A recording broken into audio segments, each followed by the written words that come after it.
अस्सलाम वालेकुम। आज हम यूनिट नंबर 5 एक्सरसाइज 5.2 को ये टाइप्स की फैक्टराइजेशन ऑफ एक्सप्रेशंस को डिस्कस करेंगे। ये 5.2 की एक्सरसाइज के क्वेश्चन नंबर 1 को हल करने से पहले हमें इस टाइप को थोड़ा सा डिस्कस करना पड़ेगा कि एक्चुअली है क्या, कि हमने क्या करना है और हमें दिया क्या। इस सवाल में ज़्यादातर जो हमें टर्म्स मिलेंगी वो या तो हमें ये 3 टर्म्स मिलेंगी और या हमें ये 2 मिलेंगी। अब इसमें आपकी एक्सपर्टीज़ होंगी कि आपको ये हमारा जो फार्मूले हैं इनका स्ट्रक्चर कितना आपको याद है और कितने आपको इजीली आइडेंटिफाई कर सकते हैं। क्यों होगा ये कि इसमें अगर आप चेक करें तो या तो मिडल टर्म हमें दी ही नहीं होगी, जिस तरह ये हमारे पास एक केस है कि इसमें ये तो स्क्वायर है, ये भी स्क्वायर है, और आपको पता होगा, मैं लिख देता हूँ कि जो फार्मूला क्या होता है। अगर हम यहाँ पर फार्मूला लिखते हैं ए प्लस या माइनस दोनों को लिख देते हैं, होल का स्क्वायर क्या होता है, ए स्क्वायर प्लस या माइनस, ठीक है, 2e और b और प्लस बी स्क्वायर। मीन के देखिए ये जो मिडल टर्म है यहाँ पर दी नहीं हुई, यहाँ पर दी तो ही है लेकिन वो मुकम्मल नहीं है। तो अब यहाँ पर स्ट्रक्चर का कमाल होगा कि आपको फार्मूले का स्ट्रक्चर कितना याद है। जितना आपको स्ट्रक्चर याद होगा बड़ी इजीली से ये जो मिडल टर्म है, इस जो नामुकम्मल हमें दी हुई है सवालों में, इसको आप मुकम्मल कर सकते हैं। कैसे करते हैं इसको हम थोड़ा सा देख भी लेते हैं। मैं पीछे भी बताया था, अगर नहीं किसी को मज़ीद ज़्यादा समझना तो पीछे आप देख लें कि इसको हमने स्ट्रक्चर में किस तरह कन्वर्ट किया। यहाँ भी बना दें। देखिए जी, इसको हम प्लस का अगर कर लेते हैं हम a प्लस बी का होल स्क्वायर, ठीक है। अब इसका स्ट्रक्चर हमें याद होना चाहिए। देखो क्या होता है कि फर्स्ट का स्क्वायर, अगर यहाँ प्लस है तो प्लस होगा, अगर माइनस है तो माइनस। अब मैं माइनस का कर रहा हूँ इसलिए सॉरी प्लस का कर रहा हूँ तो प्लस का लिखूँगा 2। यहाँ पर हमारी जो ये फर्स्ट वैल्यू यहाँ पर आएगी, ठीक है जी। उसके बाद जो भी सेकंड वैल्यू होगी वो मल्टीप्लाई होगी और एंड पे सेकंड का स्क्वायर होगा। मीन अगर इसके हिसाब से करें तो बी का ये स्ट्रक्चर आपको याद होगा तो बड़ी इजी से ये सवाल हम हल कर सकते। क्योंकि एक्चुअली इसमें देखिए ये मिड टर्म दी तो ही ये नामुकम्मल है। देखेंगे मैं इसे अगर यहाँ पर पुट करूँ तो ये होगी नहीं, यहाँ पर दी ही हुई नहीं, ठीक है। अब हमने इन दोनों से स्क्वायर से मिड टर्म बनानी है, इसमें भी हमने मिड टर्म को अपने को मुकम्मल करना है, ठीक है। इसके लिए ये स्ट्रक्चर आपको ज़रूर याद होना। अगर ये स्ट्रक्चर फार्मूला के याद होगा तो बड़ी इजी से देखिए अभी हम ये करते हैं इसको सॉल्व। अब ये फॉर एग्जांपल मैं कहता हूँ मुझे ये एक फार्मूला हमारा जहाँ पर हमें ये नहीं दी हुई, ठीक है, तो किस तरह मतलब हल करेंगे। तो क्या करेंगे, अब जो जो चीज़ें दी हुई हैं वो हम डाल देते हैं। फॉर एग्जांपल ये नहीं दी तो हम क्या करेंगे, ये स्क्वायर ये वाला, ठीक है, ये समझ लें मिड टर्म हमें नहीं दी, हमें नहीं पता इसका, ठीक है। तो अब कैसे करेंगे हम लोग, देखें ये हमारे पास दी स्क्वायर, यहाँ मैं ए लिख देता हूँ, ये हमें दिया हुआ बी पता है, ठीक है। अब हमें पता है कि फार्मूले में 2 ज़रूर आता है, ठीक है, तो 2 लिखा हुआ है। हमें पता है कि जो मिडल टर्म है वो पहली और दूसरी का आपस में प्रोडक्ट होती है, तो लिख दें यहाँ पर भी ए फर्स्ट और बी सेकंड। लो जी हमारी मिड टर्म तैयार कि मीन इसके लिए आपको स्ट्रक्चर का पता होना। स्ट्रक्चर में सिर्फ वैल्यूज़ पुट कर दें तो आपका इजीली आप मिड टर्म निकाल सकते हैं।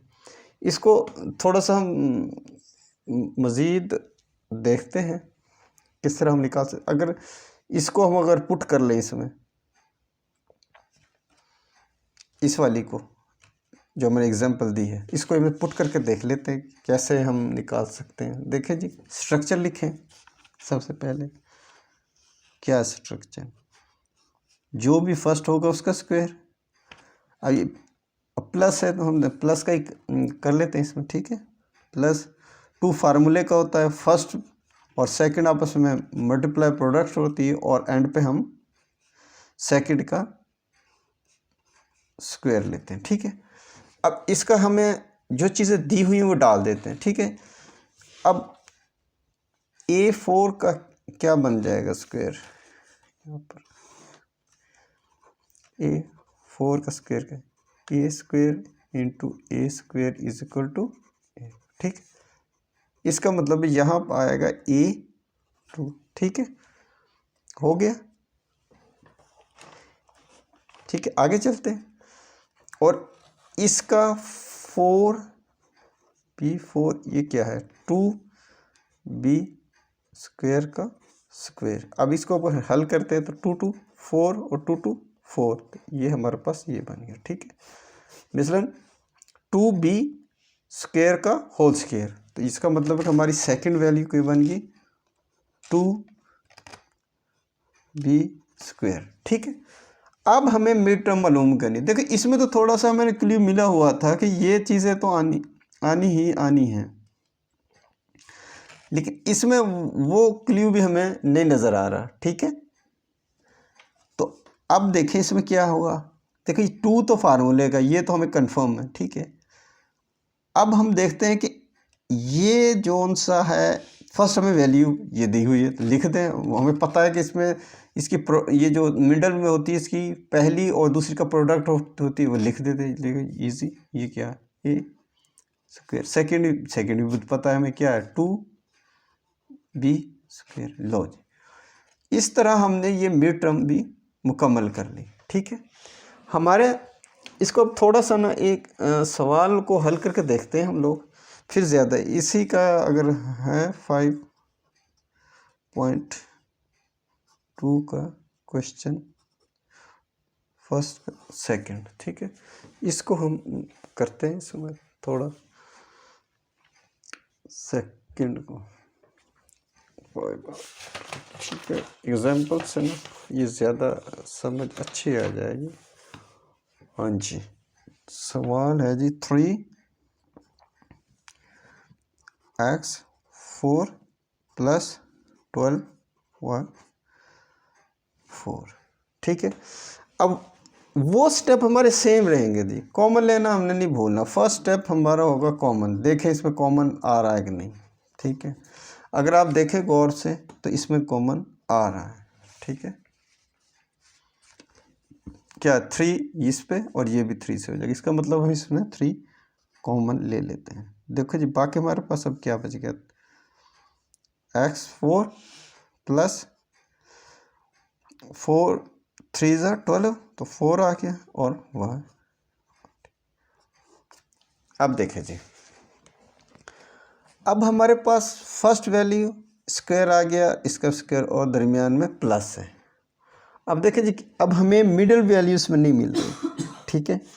अब मिडल वैल्यू को आपने ढूंढना है। अब वही तरीक़ेकार जिस तरह अगर चाहे रफ़ में कर लें चाहे इधर कर लें, वो आपकी मर्ज़ी है। मैं इसे रफ़ में करता हूँ ताकि यहाँ से मिडल वैल्यू उठा के फिर इधर लिख देंगे। अब हमारे पास ये बन गया, इधर कर लेते हैं पहले इसको, फिर उधर ले लेते हैं 4y4, ठीक है। क्या जो हमारा फार्मूला का स्ट्रक्चर है ना वो मैं लिख देता हूँ बस। मुझे नहीं पता कौन सी वैल्यू इसमें आएगी, +2 फर्स्ट सेकंड + सेकंड का स्क्वायर, ठीक है। अब इसमें हम वैल्यूज़ पुट कर देते हैं जो हमारी चीज़ें हमें दी हुई हैं, ठीक है। अब इसका यहाँ स्क्वायर आएगा, और हम वैल्यू रखनी भी ये लेकिन स्क्वायर में लिखनी है, तो x4 का स्क्वायर बन जाएगा ये वाला, ठीक है। 2 2 = 4 बन जाए, तो इसका मतलब x² का स्क्वायर आ गया, ठीक है। नेक्स्ट हमें अपनी सेकंड वैल्यू का पता है, तो वो भी लिख देते हैं ऐसे कैसे, ठीक है।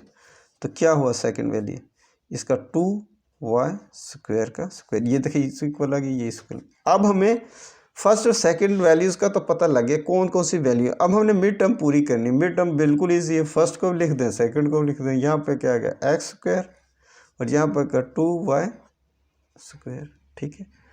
अब आप देखें क्या बन गया, अब इसमें ये इसके बराबर आ गया, ये इसके बराबर, तो हमारे पास अब मिड टर्म क्या होगी भाई, 2 2 4x² और y²। इस तरह हमने ये मिडल वैल्यू अपनी फाइंड कर ली। ठीक है। अब देखें जी, हम इसको यहाँ पर लिखते हैं 3, ठीक है, और इसको मैं सेपरेट ही रख लेता हूँ, अभी कॉमन ऐसे ही चलेगा जी। x4, अब हमारी मिडिल वैल्यूज़ क्या बन गई, +4, ठीक है,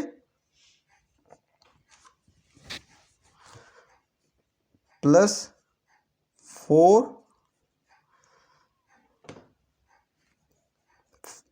अगर या इसी को लिख ले, पहले पूरी मिडिल एंड पे लिख लेते हैं हम लोग, 4y का 4, ठीक है। अब हमारी मिडिल वैल्यू क्या बन गई, +4x2 y2। देखिए मैथ का असूल है, अगर अब कोई चीज़, अब देखिए ये तो इसके बराबर, ये हम एक्स्ट्रा डाल रहे हैं, तो इसका मतलब इसको न्यूट्रल करने के लिए, इसको बराबर करने के लिए हमें जितना हमने प्लस किया उतना माइनस किया, तो यहाँ पर हम माइनस भी इतना ही कर देंगे, 4x² y² और ये क्लोज, ठीक है। इस तरह हमने अपनी मिडल वैल्यू ढूंढी, और जितनी हमारी मिडल वैल्यू की, क्योंकि ये हमारे सवाल में दिया ना, तो ये एक्स्ट्रा था, तो उतने ही हमने उसको, क्योंकि प्लस में है तो इसलिए हमने माइनस कर दिया, ठीक है। इस तरह हमने ये अपनी मिडल वैल्यू को इसमें कर लिया। अब हम इसको मज़ीद आगे चलते हैं, लेते हैं 3, और अब ये हमारे पास, अब यहाँ से ये अब हमें मुकम्मल हो गया, तो अब हम इसको अरेंज कर लेते हैं, x4, ठीक है, और प्लस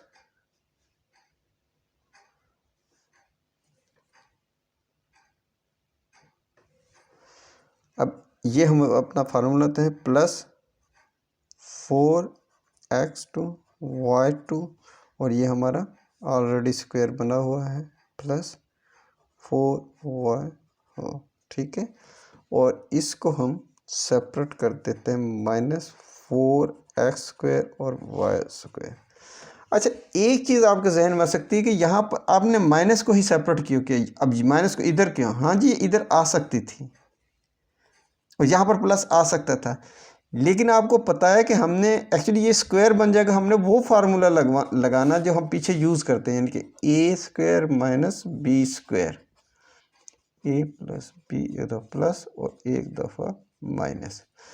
अगर मैं ये इधर लिख देता, ये मेरा बिल्कुल स्क्वायर बन जाना था, लेकिन यहाँ पर प्लस बन जाना था, +4xy², ठीक है, 4x² y² बन जाना था, इसलिए हम उसको मज़ीद हल नहीं कर सकते थे। लेकिन अगर यहाँ पर मैं माइनस की इधर ही छोड़ देता हूँ ये टर्म्स, और प्लस को अपने इस स्क्वायर में इस्तेमाल कर लेता, तो हम इसको मज़ीद हल कर सकते, इसलिए मैंने माइनस के बजाय प्लस को इसको रीअरेंज इधर किया, ठीक है। अब ये और आ सकता है ना सवाल कि जब हमने ये 2 ऐड किए हैं तो हमने इसी को यहाँ पर क्यों लिया, माइनस को क्यों नहीं लेंगे, हम माइनस को ला सकते हैं और ये हल भी हो जाएगा ये पोर्शन, लेकिन यहाँ पर हमें वो एंड पे ये स्क्वायर नहीं बनेगा 2 टर्म्स का, इसलिए हम माइनस के बजाय प्लस को इस स्क्वायर में यूज़ करेंगे और ये माइनस को सेपरेट रहेंगे, ताकि एंड पे स्क्वायर बन के वो स्क्वायर वाला फार्मूला हम यूज़ कर सकें। तो इसको तो यहीं हल कर देते हैं, ठीक है। अब ये हमें हमारा एक बन गया फार्मूला, तो इसको ऐसे लिख देते हैं 3। अब ये क्या बन गया हमारे पास फार्मूला, इसको ऐसे x2 - 2x और y, ठीक है, इसका होल का स्क्वायर, ठीक, ये टोटल हमारा ये बन गया है। इसको हम ये लिखते हैं फर्स्ट वैल्यू, ठीक है, और ये हमारी सेकंड वैल्यू 2y² था, ठीक है, और ये ऐसे के ऐसे ही आ जाएगी हमारे 4x² और y², ठीक है, इस तरह। अब देखिए ये हमारे पास ये एक अलग स्क्वायर बन गया, ये अलग स्क्वायर बन गया, अब वो हम ये फार्मूला इसमें लगा सकते हैं इजीली से, ठीक है। इसको भी स्क्वायर में ले लें, 3 ऐसे कैसे रहने दें बाहर, तो ये x² - 2y² का होल स्क्वायर, ठीक है, और -2x और y का होल स्क्वायर, ठीक है। अब इसको एक दफ़ा प्लस कर दें, एक दफ़ा माइनस कर दें, ठीक है, 3 x square plus 2y square और प्लस 2x और y, ठीक है। और एक दफ़ा इसको हम एक्स स्क्वायर माइनस 2y और माइनस 2xy, ठीक है। इस तरह हमने ये अपना सवाल हल किया है। देखिए जी, इसमें मैं दोबारा एक रिकैप कर देता हूँ। हमें इस किस्म के सवाल दिए जाएंगे कि जिसमें हमारी जो मिड टर्म होगी वो डी तो होगी लेकिन नामुकम्मल होगी। उसको मुकम्मल करने के लिए जितने हमने वैल्यू करनी है उसको उसी से, अगर प्लस में ऐड करनी तो उन्हें माइनस कर देना है, और अगर माइनस करनी तो उन्हें प्लस करना है, तो वो इक्वलिटी है। दूसरा सिनेरियो हमारे पास ये हो सकता है कि हमें मुकम्मल स्क्वायर तो दिए होंगे लेकिन मिडल वैल्यू बिल्कुल नहीं देंगे, तो हम इन स्क्वायर से अपनी मिडल वैल्यू बना लेंगे। जितनी अगर मिडल वैल्यू, जितनी हमने मिडल वैल्यू जो हमारी निकलेगी उसके बाद हमने, अगर वो प्लस में होगी तो हमने माइनस कर देना, अगर माइनस है तो प्लस भी कर देना, ताकि हमारा सवाल इक्वलिटी हो। ये सारा है। इंशाल्लाह ये करते हैं हम अपने सवाल को, तो मज़ीद जब एग्जांपल्स करेंगे तो ये हमें पता लग जाएगा, मज़ीद हमारी क्लेरिफिकेशन होगी।